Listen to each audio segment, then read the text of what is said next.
Good morning बच्चों।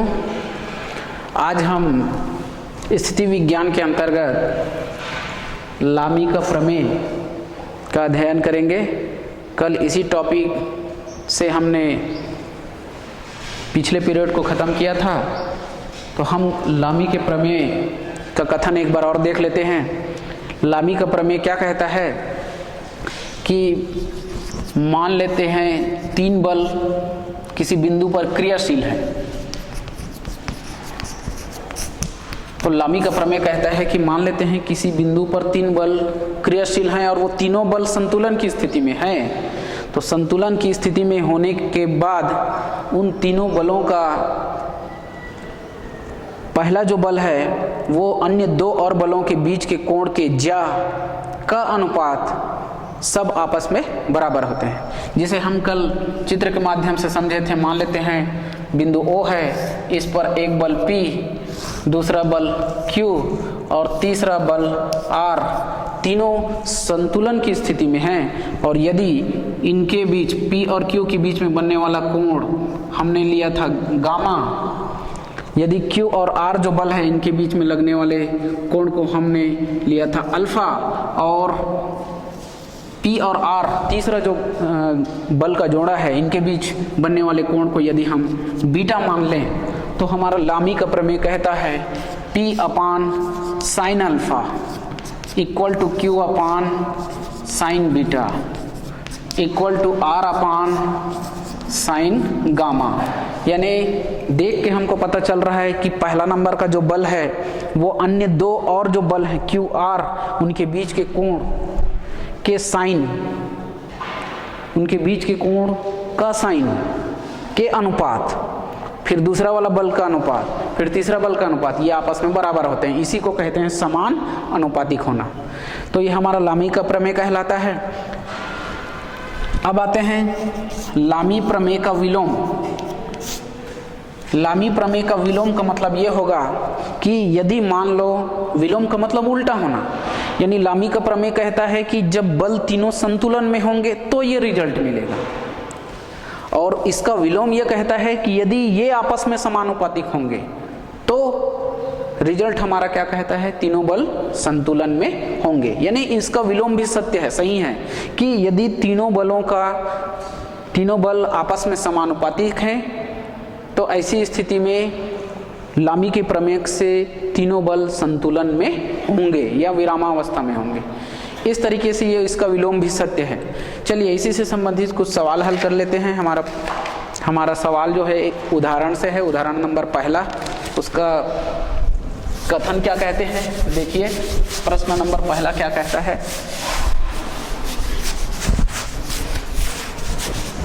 तो हमारा प्रश्न नंबर पहला है,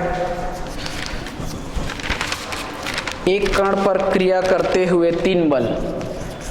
एक कण पर क्रिया करते हुए तीन बल संतुलन में हैं। संतुलन में हैं। पहले दो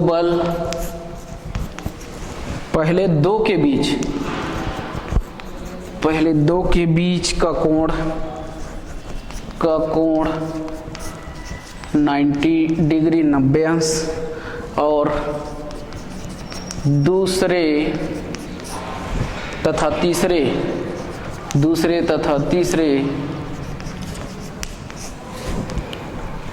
के बीच का कोण 120 अंश है। 120 अंश है। बलों का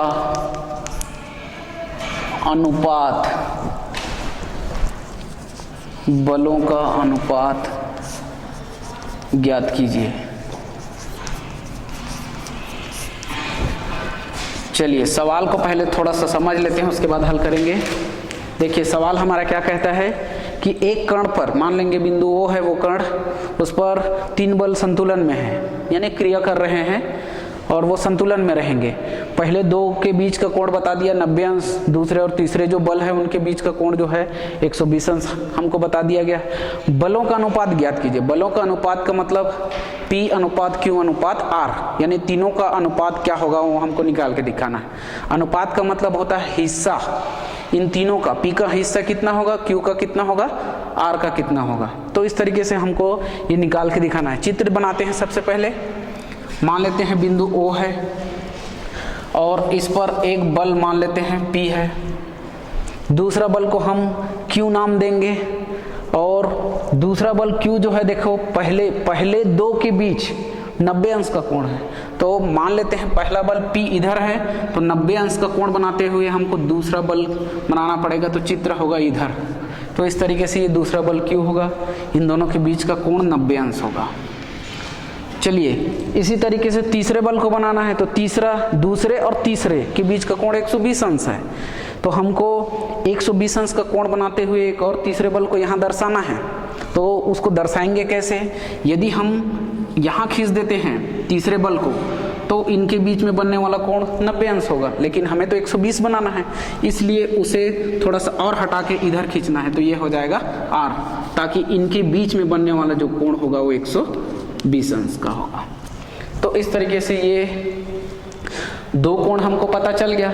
लेकिन लामी के प्रमेय की सहायता से हम तीनों बलों का अनुपात तो ज्ञात करेंगे, लेकिन उसके लिए तीसरे कोण की भी जरूरत होगी। अल्फा, बीटा और गामा तीनों कोण का मान जब तक पता ना हो हम लामी का प्रमेय का सूत्र नहीं लगा सकते। तो हमको तीसरे कोण की जरूरत है। तो हमारा तीसरा जो कोण होगा वो हम स्वयं निकालेंगे। तो 90 और 120 को जोड़ेंगे और हमारे पास टोटल जो कोण होता है यहाँ 360। तो 360 अंश का कोण में हम उनको आपस में घटा देंगे जोड़ के, तो वो हमारा तीसरा कोण होगा। चलिए सबसे पहले हमको बताना पड़ेगा माना तीनों बल P, Q, R हैं जो बिंदु O पर क्रिया करते हैं। हमको ऐसा बताना पड़ेगा कि तीनों बल बिंदु O पर क्रिया करते हैं, नाम है P, Q, R। अब सवाल में हमको दिया गया है उसको लिखेंगे, दिया है कौन सा है अल्फा कौन सा है बीटा उसको हमको देखना है। तो हमने यहाँ पर जो शुरू P और Q के बीच के कोण को गामा माने थे, यानी वो गामा का मान है, gamma is equal to 90 degree. फिर 120 अंश का कोण वो है अल्फा का मान, तो हम लोग लिखेंगे अल्फा बराबर 120 अंश। तो अभी फिलहाल हमको इन P और R के बीच का कोण नहीं मालूम है, तो उसे हम बीटा मानेंगे। तो यहाँ पर लिखेंगे इसलिए P और R के मध्य कोण निकालना है। P और R के मध्य कोण जिसे हम बीटा नाम देंगे, बीटा। तो उस बीटा को निकालेंगे कैसे? हमारे पास टोटल 360 अंश का कोण है, उसमें माइनस करेंगे 90 डिग्री प्लस 120 अंश। तो 120 अंश और 90 को जोड़ेंगे तो 210 होगा, और 210 और हमारे पास है 360 अंश, तो उसमें हम घटा देंगे। तो ये हमारा हो जाएगा 150 अंश। 360 में से हम 210 अंश को घटाएंगे तो बचेगा 150 अंश। इस तरीके से हमें तीसरे कोण का मान भी मालूम हो गया। तो अब हमको सवाल में दिया गया था, एक और चीज क्या दिया हुआ है सवाल में ही, कि तीनों बल संतुलन में है। इसका इस्तेमाल करेंगे तब लामी का प्रमेय लिखेंगे, ठीक है। चलिए तो शुरुआत करते हैं हम। ये तीसरे कोण को निकालने के बाद फिर लिखेंगे, पुनः दिया है सवाल में हमको, फिर से दिया है क्या, पुनः दिया है। क्या दिया हुआ है? तीनों बल संतुलन में है, ऐसा बताएंगे। तीनों बल संतुलन में है, इसलिए लामी के प्रमेय से, तो तीनों बल संतुलन में है तो लामी के प्रमेय से क्या हो जाएगा, P बटा साइन अल्फा। तो अल्फा कौन सा था, 120 अंश, बराबर दूसरा बल है Q, तो q बटा ये हो जाएगा साइन 150 अंश। और यदि हाँ ऐसा लिख सकते हैं, चलिए बाद में मान रखेंगे, पहले सूत्र लिख लेते हैं। लामी के प्रमेय का सूत्र P बटा साइन अल्फा Q बटा साइन बीटा बराबर R बटा साइन गामा। उसके बाद मान रखते हैं, चलिए P बटा साइन अल्फा का मान हमारे पास है 120 अंश बराबर Q बटा साइन बीटा का मान 150 अंश बराबर R बटा साइन गामा का मान है 90 अंश। तो इस तरीके से जो मान हम कोणों का मान हमको पता था हमने रख दिया। चलिए अब इनके मान को रखना है, तो साइन 120 अंश का मान क्या होता है उसे रखेंगे। तो साइन, एक चीज हमेशा ध्यान रखेंगे, जब भी इस लामी के प्रमेय का ये सूत्र लगाएंगे उससे पहले ये बताना बहुत जरूरी है कि तीनों बल संतुलन में है। ये सवाल में ही दिया रहेगा। ये जब तक नहीं बताएंगे तब तक हम उस लामी के प्रमेय को या उसके सूत्र को इस्तेमाल नहीं कर सकते। इसलिए इस बात को ध्यान रखेंगे, जब भी ये सूत्र लगाएंगे उससे पहले ये लिखना है। चलिए अब P बटा साइन 120 अंश का मान, तो साइन 60 अंश का मान ही होता है। साइन 60 अंश का मान हुआ √3/2 और धनात्मक होगा, इसलिए इतना हुआ बराबर Q अपान ये साइन 150 अंश को हम लोग लिख सकते हैं, चलिए 90 डिग्री प्लस 60 डिग्री ऐसा लिख सकते हैं बराबर R बटा साइन 90 का मान होता है 1। तो इस तरीके से इनके मान को तो डायरेक्ट रख दिए, लेकिन हमने 150 अंश को 90 प्लस 60 अंश लिखा है, तो ऐसा लिख सकते हैं क्योंकि जोड़ने पर 150 ही आएगा। इसी 150 को हम चाहे तो दूसरे रूप में भी तोड़ सकते हैं, 180 माइनस 30 अंश भी कर सकते हैं। तो हमने 90 प्लस 60 किया है, हम चाहे तो 180 अंश माइनस 30 अंश भी कर सकते हैं। तो वो हमारे ऊपर निर्भर करता है कि हम उसको किस रूप में लिखें। चलिए यहाँ पर हम कारण बताएंगे, क्योंकि साइन 120 अंश का मान कितना होता है √3/2, साइन 90 का मान होता है 1। ये हमने सूत्र त्रिकोणमिति का जो मान है उसके आधार पे ये माना है। फिर ये हो जाएगा P अपान √3/2 बराबर Q अपान, अगले स्टेप में हो जाएगा साइन 90 साइन 90 प्लस थीटा वाला जो सूत्र लगाएंगे पूरा कोण का, तो 90 में त्रिकोणमिति अनुपात बदल जाता है, ये हो जाएगा कॉस और ये हो जाएगा 60 डिग्री। और फिर देखना है कि प्लस होगा कि माइनस, तो उसके लिए इस कोण को देखते हैं कौन से चतुर्थांश का है। तो 90 प्लस थीटा यानी ये हमारा द्वितीय चतुर्थांश का कोण है, और वहाँ साइन त्रिकोणमिति अनुपात धनात्मक होता है, तो यहाँ साइन है इसलिए ये भी धनात्मक होगा।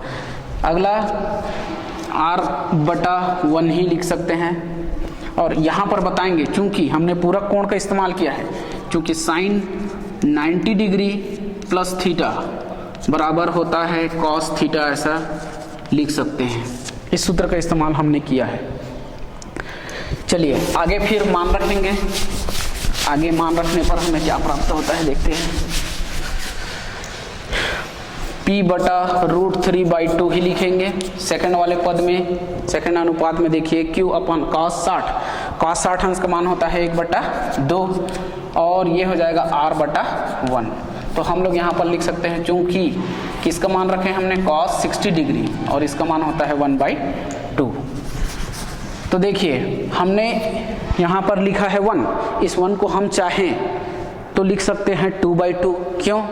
ताकि सबका हर जो है क्या मिले, 2 मिले, इसलिए इस 1 की जगह हम 2/2 लिख सकते हैं, ताकि भिन्नों के जब हर एक समान होते हैं तो उनका आकलन करना या उन्हें उनके बारे में कुछ बताना आसान होता है। इसलिए इसके हर को हम ऐसा लिख सकते हैं, क्योंकि 2/2 1 ही होता है काटने पर, तो इस तरीके से हम ऐसा लिख सकते हैं। और अगली बार इस 2 को, जो कि तीनों का हर, इस भिन्न के तीनों का हर एक समान है और सभी आपस में बराबर हैं, इसलिए हम इस 2 को छोड़ सकते हैं, और छोड़ने पर हमें प्राप्त होगा P अपान √3 बराबर Q अपान 1 बराबर R बटा 2 प्राप्त होगा। यानी इन तीनों के हर एक समान हैं, तो अब हमारे अंश को लिखेंगे, हर को छोड़ सकते हैं। और ऐसा करने के बाद देखिए P/√3 बराबर Q/1 और R/2। तो ये P अनुपात Q अनुपात R का मान हमें प्राप्त होगा। तो लास्ट में लिखेंगे इसलिए P अनुपात Q अनुपात R, इन तीनों का जो अनुपात है वो है √3 अनुपात 1 अनुपात 2। और यही हमें प्राप्त करना था, हमें तीनों बलों का अनुपात ज्ञात करना था। तो इस तरीके से ये हमारा सवाल यहीं पर कंप्लीट होता है। चलिए आगे का सवाल हल करते हैं। आगे का सवाल बहुत ही इम्पोर्टेंट सवाल है।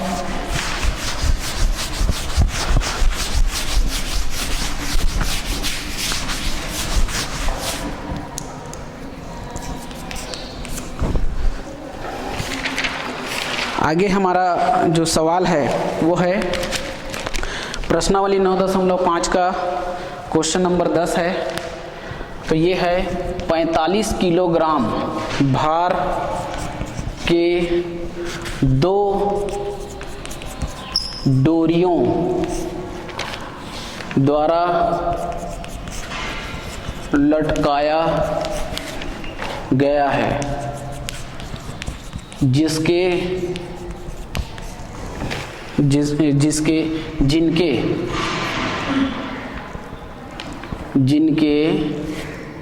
दूसरे सिरे एक ही क्षैतिज समतल के दो बिंदुओं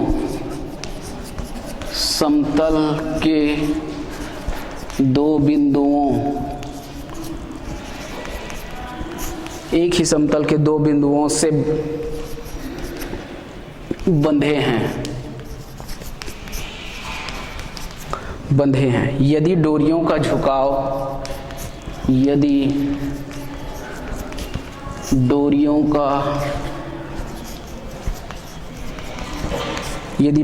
झुकाव ऊर्ध्वाधर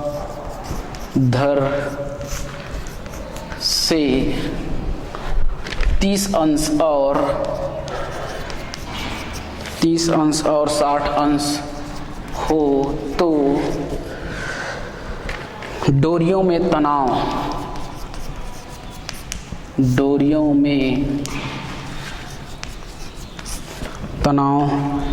ज्ञात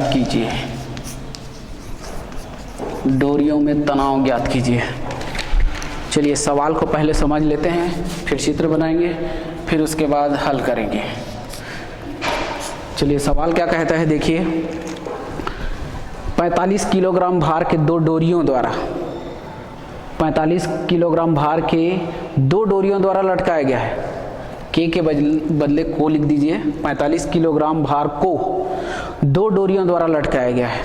तो 45 किलोग्राम भार का कोई वजन होगा, कोई वस्तु होगी, उसको 2 डोरियों से ऐसे नीचे लटका देंगे, जिनके दूसरे सिरे उसी दोनों डोरी के दूसरे सिरे एक ही क्षैतिज समतल के 2 बिंदुओं से बंधे हैं।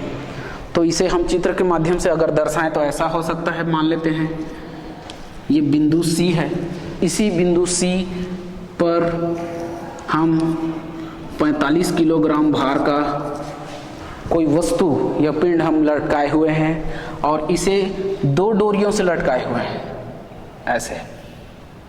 ये है पहला डोरी जिसको नाम दे देंगे AC, दूसरे डोरी को नाम दे देते हैं BC।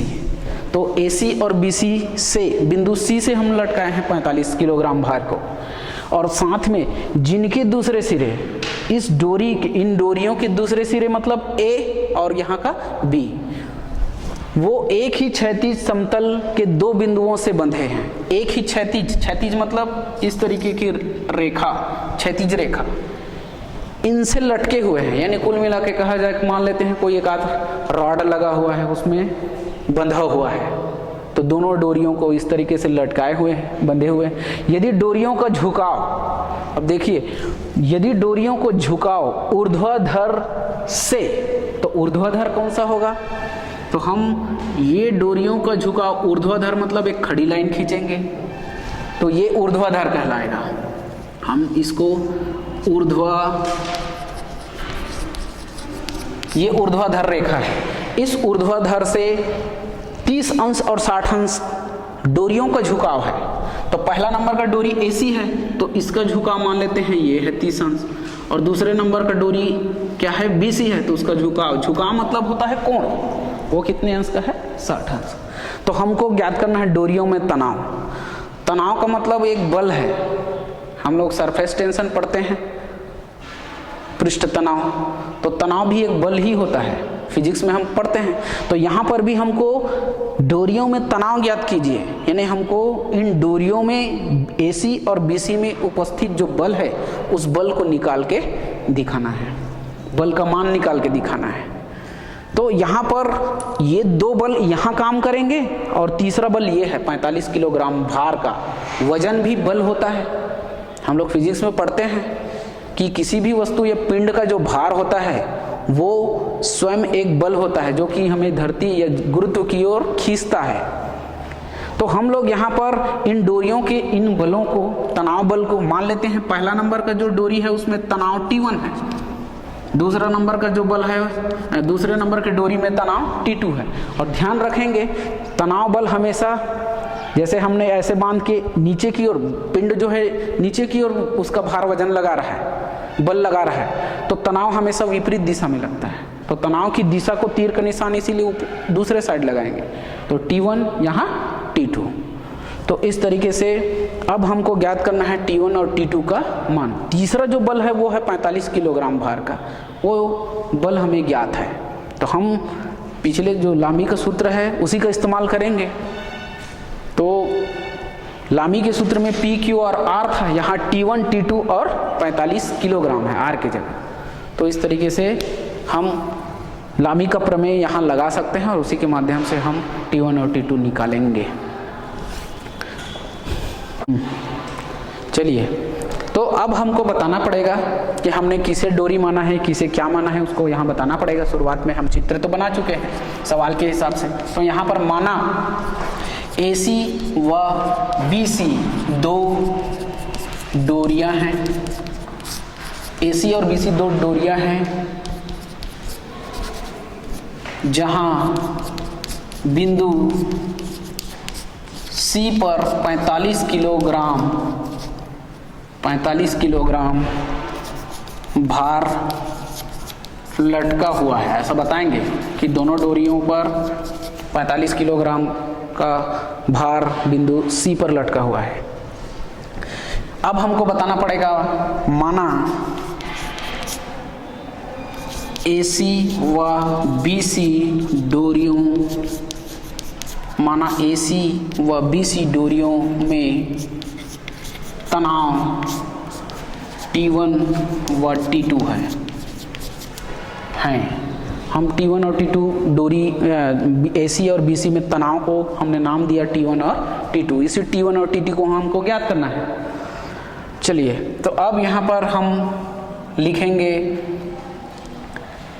सवाल में हमें किस कोण का मान दिया गया है उसको बता देते हैं। हमारे पास कोण है तो यहाँ पर लिखेंगे दिया है।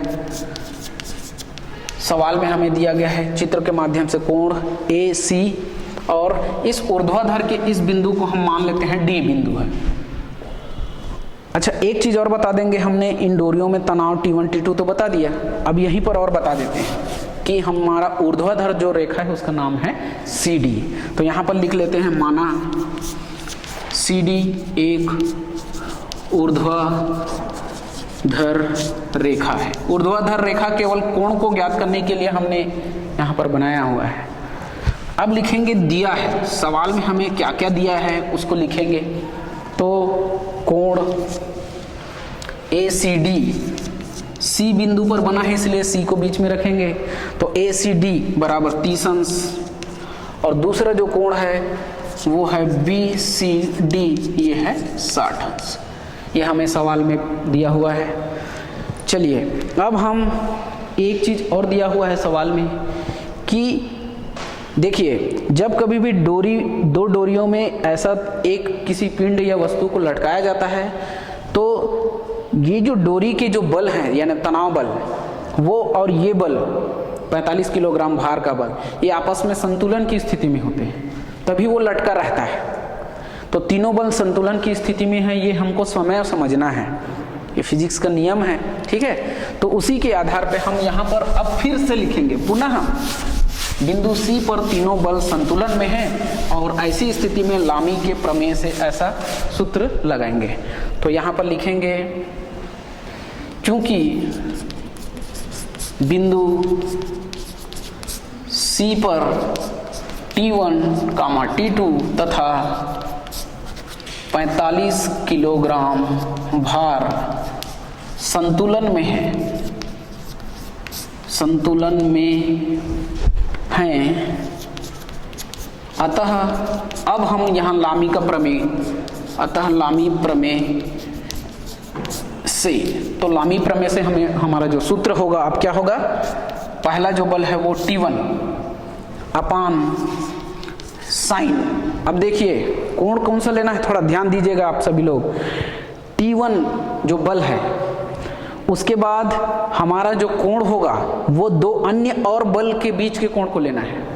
तो ये एक बल जो है T2 होगा, दूसरा बल होगा 45 किलोग्राम, तो इनके बीच का कोण, तो इनके बीच का कोण ये होना चाहिए।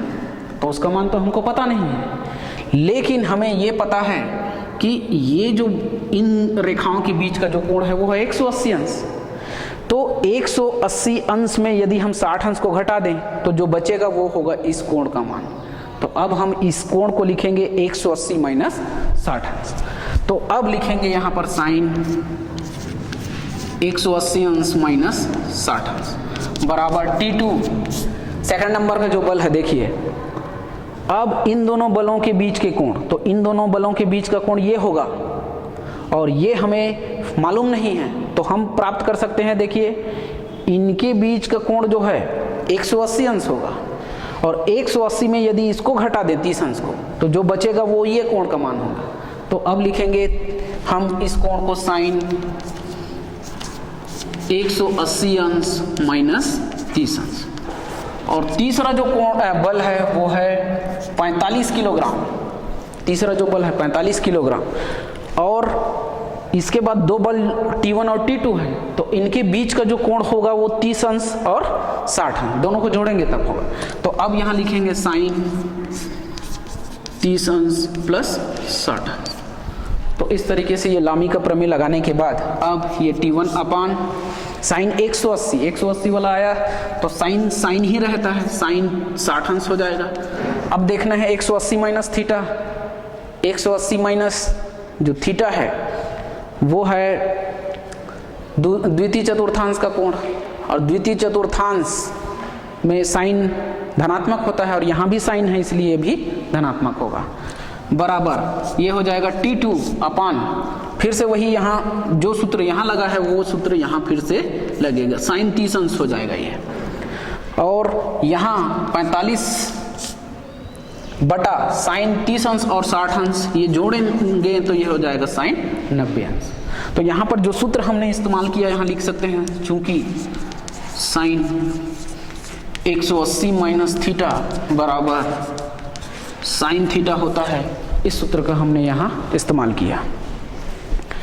चलिए आगे हम कर सकते हैं, साइन 90 अंश का मान हमें पता होता है तो हम उसका मान रख सकते हैं, और दूसरा देखिए साइन 60 का मान हमें पता है तो उसका मान रख सकते हैं, साइन 30 अंश का मान हमें पता है वो रख सकते हैं। तो अब हो जाएगा T1 अपान साइन 60 अंश का मान √3/2, यहाँ बराबर अगले पद में है T2 अपान साइन 30 अंश का मान 1/2 बराबर 45 बटा साइन 90 का मान होता है 1। तो हम यहाँ पर बता देंगे अब, क्योंकि साइन 30 अंश का मान 1/2, साइन 60 अंश का मान √3/2 और साइन 90 अंश बराबर 1 होता है, ऐसा कारण बता देंगे जिन मानों का हमने रखा है।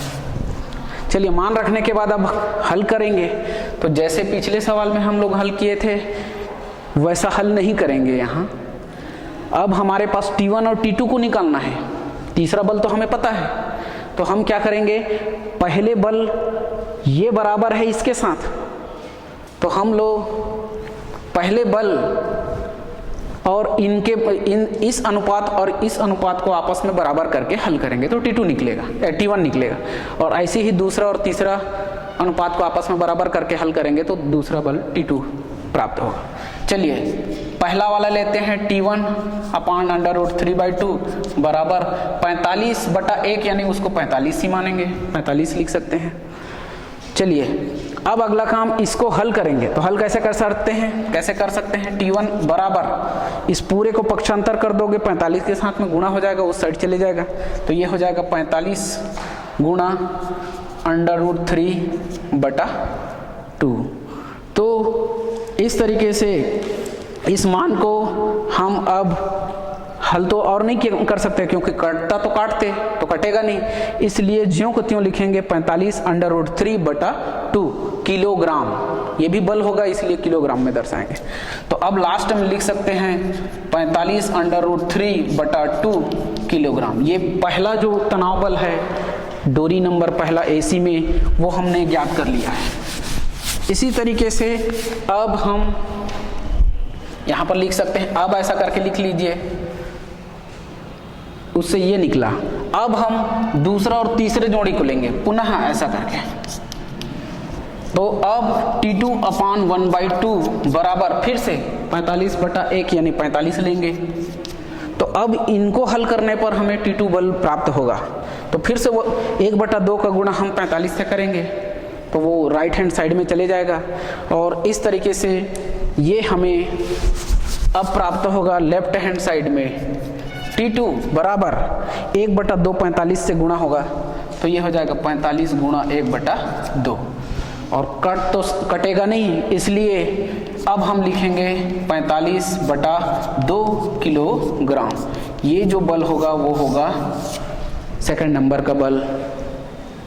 इस तरीके से पहला जो बल है, देखो पहला तनाव बल 45 √3/2 किलोग्राम का, और दूसरा तनाव बल जो है 45/2 किलोग्राम का होगा। तो अब लास्ट में हम लिख सकते हैं, अतः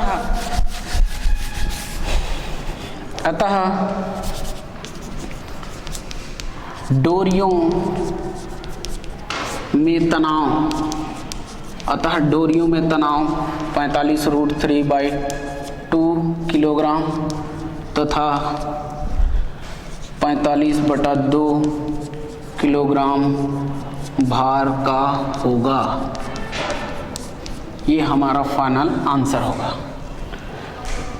इस तरीके से ये हमारा सवाल यहीं पर कंप्लीट होता है। चलिए एक और सवाल पकड़ते हैं। हमारा प्रश्नावली का अगला सवाल है,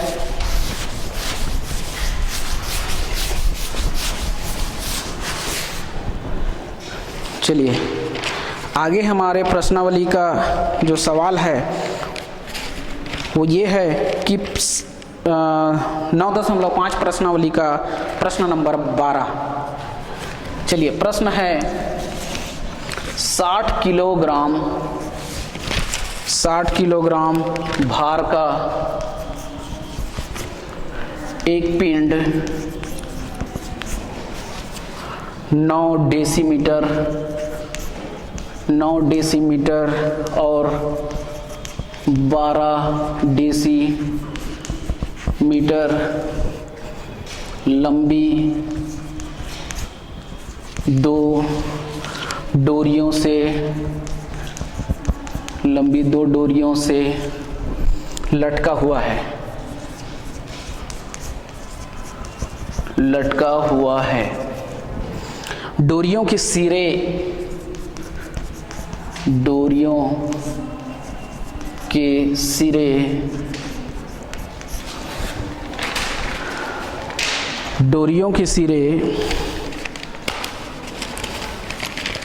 एक ही क्षैतिज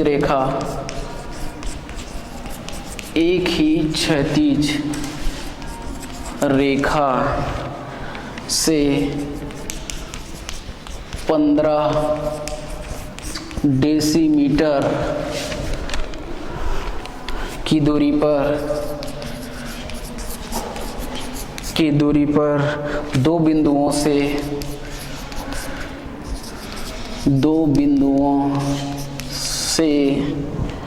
बंधे हुए हैं।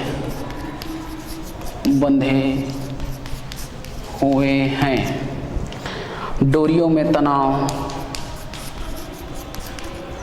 डोरियों में तनाव ज्ञात कीजिए। डोरियों में तनाव ज्ञात कीजिए। चलिए सवाल, पिछले सवाल और इसमें क्या डिफरेंस है देख लीजिए। पिछले सवाल में डोरी की लंबाई नहीं दी गई थी, उसमें ऊर्ध्वाधर के साथ में उन डोरियों का कोण दिया गया था।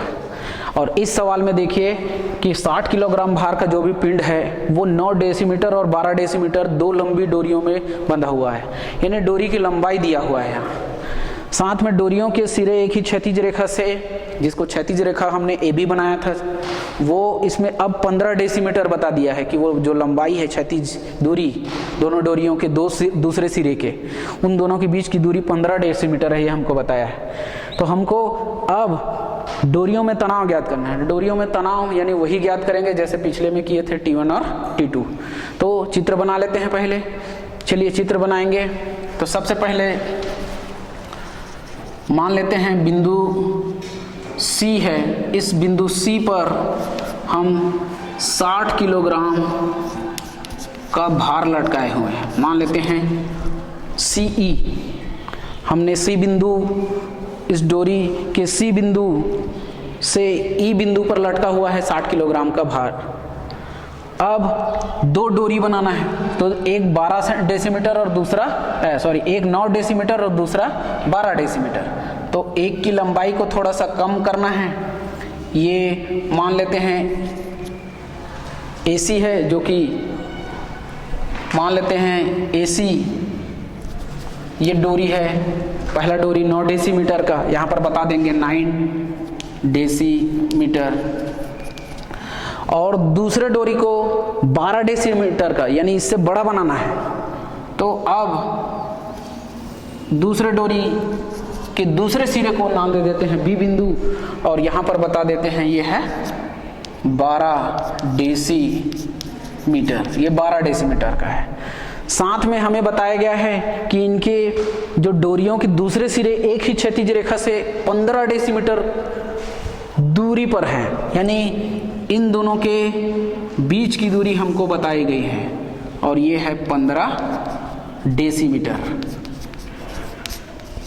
तो इस तरीके से अब हमें कोण नहीं दिया गया है, यहाँ पर हमें केवल डोरियों की लंबाई बस बताई गई है।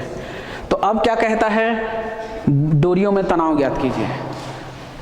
तो चलिए शुरुआत करते हैं, कैसे बनाएंगे। माना AC व BC दो डोरियां हैं। मान लेते हैं AC और BC दो डोरियां हैं, तथा इनमें तथा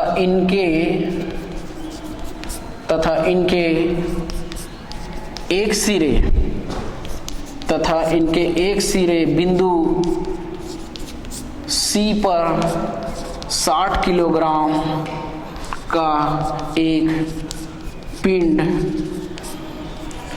लटकाया गया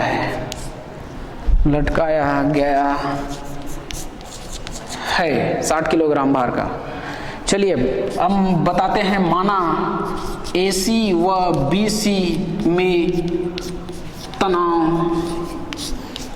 T1 व T2 है। इनमें तनाव को भी बता देते हैं। पहला नंबर AC डोरी में तनाव को T1 नाम देंगे, दूसरा BC में जो तनाव है उसको T2 नाम देंगे। चलिए एक रचना करनी पड़ेगी, क्योंकि देखिए लामी का प्रमेय हम एक T1 और T2 तभी निकाल सकते हैं जब लामी का प्रमेय इस्तेमाल करेंगे, और लामी का प्रमेय हम तभी इस्तेमाल कर सकते हैं जब तीन कोण का मान पता हो। तो हमको कोण का मान निकालना पड़ेगा। तो चलिए इसके लिए हमको एक रचना करनी पड़ेगी। हम एक ऊर्ध्वाधर रेखा खींचेंगे जिसका नाम होगा CD। तो हम अब एक ऊर्ध्वाधर रेखा की रचना की है, तो अब लिखेंगे बिंदु C से AB पर ऊर्ध्वाधर रेखा CD लंब AB बनाएं, ऐसा लिख लीजिए। हम ऐसा रचना कर सकते हैं, हमें जहां जरूरत होती है हम लंब खींच सकते हैं। तो बिंदु C से AB पर ऊर्ध्वाधर रेखा CD लंब AB बनाएं। फिर अगला देखिए, अब हम जैसी ही रचना किए, अब हम त्रिभुज ABC को में पाइथागोरस प्रमेय लगा के देखते हैं कि वास्तव में ये पाइथागोरस प्रमेय का जो कथन है, कर्ण का वर्ग बराबर AC का यानी लंब का वर्ग धन आधार का वर्ग है, वो वास्तव में फिट बैठता है कि नहीं। इनकी भुजाओं की लंबाई को हम यहाँ पर रखेंगे। तो चलिए, हमें सवाल में जो दिया गया है उन मानों को बताएंगे। यहाँ पर दिया है, पहले हमको सवाल में दिया गया है AC डोरी की लंबाई 9 डेसीमीटर, ऐसा बता देंगे। BC डोरी की मीटर 12 डेसीमीटर और AB की लंबाई हमें बताया गया है 15 डेसीमीटर। और इस तरीके से बताने के बाद अब हम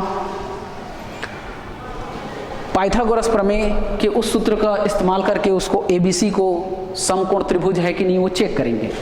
तो चलिए, हम इस भुजा को मान लो कर्ण मान लेते हैं, तो क्या होता है, तो हमारा जो सूत्र होता है AB का स्क्वायर बराबर AC square plus BC square होगा, अगर पाइथागोरस प्रमेय का जो सूत्र है लगाते हैं तो AB स्क्वायर, तो AB की जगह अब हम रखते हैं 15 का स्क्वायर हो जाएगा, ये AC की जगह उसका मान रखेंगे ये 12 का स्क्वायर प्लस ये हो जाएगा 9 का स्क्वायर। और इसे जब हल करेंगे तो ये होगा 15 का स्क्वायर यानी 225, ये हो जाएगा 144 प्लस 9 का होगा 81। और इस तरीके से 144 और 81 जोड़ने पर हमें प्राप्त होता है 225।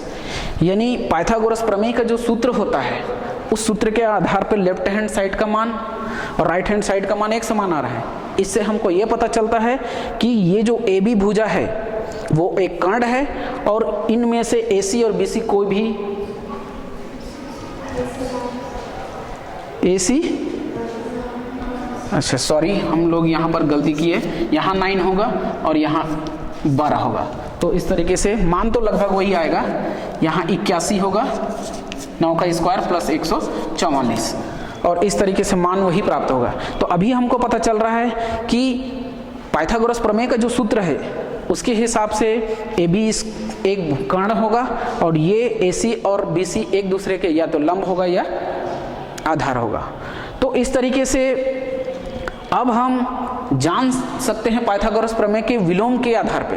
पाइथागोरस प्रमेय का विलोम क्या कहता है कि यदि मान लो AB स्क्वायर यानी किसी त्रिभुज की एक भुजा का वर्ग उनकी दो अन्य भुजाओं के वर्गों के योगफल के बराबर होता है तो वो जो त्रिभुज है वो समकोण त्रिभुज होता है। तो ऐसी स्थिति में वही अब हमारा जो त्रिभुज है वो एक समकोण त्रिभुज होगा। तो अब लिखेंगे, इसलिए त्रिभुज ABC एक समकोण त्रिभुज होगा और जहां कोण C जो है 90 डिग्री होगा, यानी C बिंदु पर 90 अंश का कोण बना है। क्यों? क्योंकि इसी के सामने में AB का स्क्वायर लिए हैं जिसे हमने कर्ण माना है।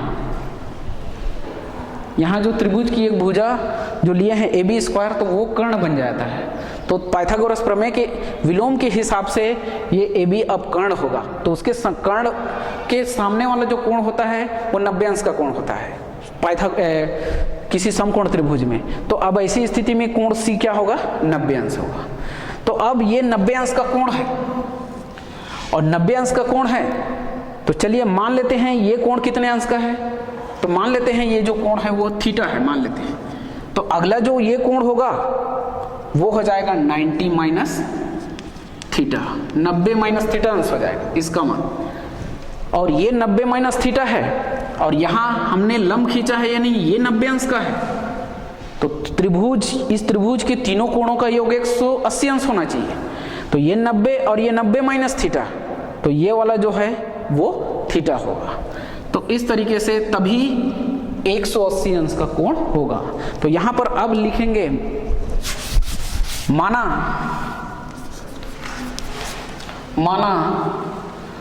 कोण ACD थीटा है, तब कोण BCD 90 माइनस थीटा होगा।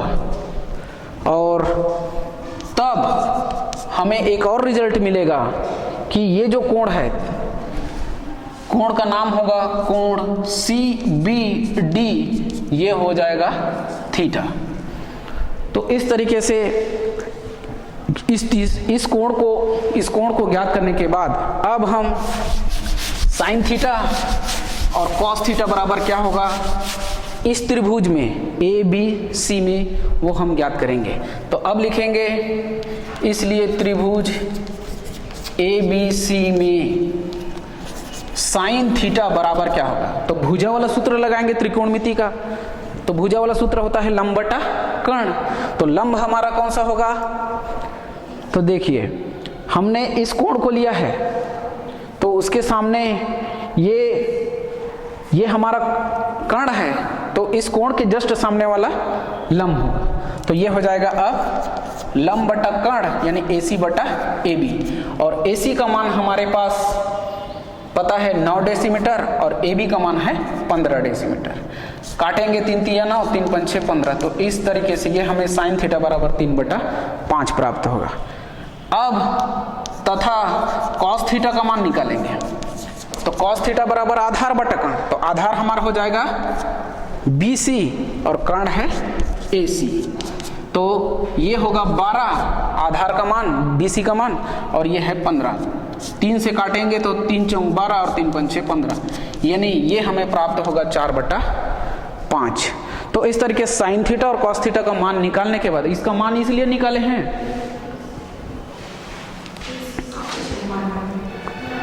अच्छा सॉरी, AC का मान है 9, गड़बड़ हो गया। चलिए 3 से काटेंगे तो 3 चौक 12 और 3 तिया 9, यानी 4/3 हमें प्राप्त होगा। तो साइन थीटा और कॉस थीटा का मान इसलिए हम लोग निकाल के पहले से रखे हैं, क्योंकि लामी का प्रमेय का जब सूत्र लगाएंगे हम, तो आगे इनके मान की जरूरत होती है। तो इसीलिए पहले से इन मानों को, साइन थीटा और कॉस थीटा के इन मानों को पहले से ज्ञात कर लिया गया है। चलिए आगे इस सवाल का कुछ हिस्सा बचा हुआ है, जिसे हम अगले पीरियड में ज्ञात करेंगे। धन्यवाद।